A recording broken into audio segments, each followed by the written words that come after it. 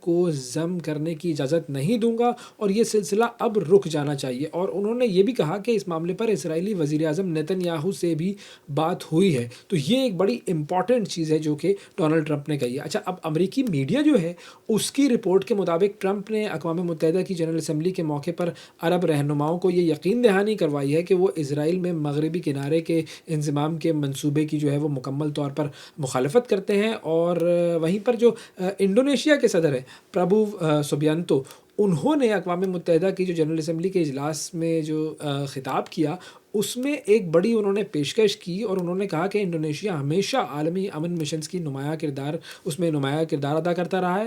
اور ان کا کہنا یہ تھا کہ اگر اقوام متحدہ کی جو سلامتی کونسل یا جنرل اسمبلی فیصلہ کرتی ہے تو ہم اپنے 20,000 فوجی امن مشن کے ساتھ غزہ بھیجنے میں بالکل ہچکچاہٹ نہیں دکھائیں گے. اور 2 ریاستی حل کی بھی انہوں نے حمایت کی. اور یہی چیز جو ہے وہ اب دیکھتے ہیں کہ آگے کس طریقے سے بڑھتی ہے، کیونکہ جو ڈونلڈ ٹرمپ کا منصوبہ ہے اس کے اندر بھی یہ بات سامنے آ رہی ہے کہ وہ بھی ایک فورس کے قیام کی بات کر رہے ہیں. تو یہ ذرا ہم نے آپ کو صورتحال بتا دی کہ یونائٹڈ نیشنز کے اجلاس میں کیا ہوا. اب اس پر ہم مزید تفصیل سے بات کرتے ہیں اور اس پر بات کرنے کے لیے ہمارے ساتھ موجود ہیں اویس توحید صاحب، سینئر صحافی ہیں، سینئر جرنلسٹ ہیں، تجزیہ کار ہیں. ان سے ہم بات کرتے ہیں پہلے یو این کے معاملے پر، فلسطین اور اسرائیل کے معاملے پر، اور پھر ان سے ذرا اس پر بھی بات کریں گے کہ پاکستان کے وزیر اعظم شہباز شریف صاحب اور پاکستان کے فیلڈ مارشل جناب جنرل عاصم منیر صاحب کی ملاقات ہوئی امریکی صدر ڈونلڈ ٹرمپ سے.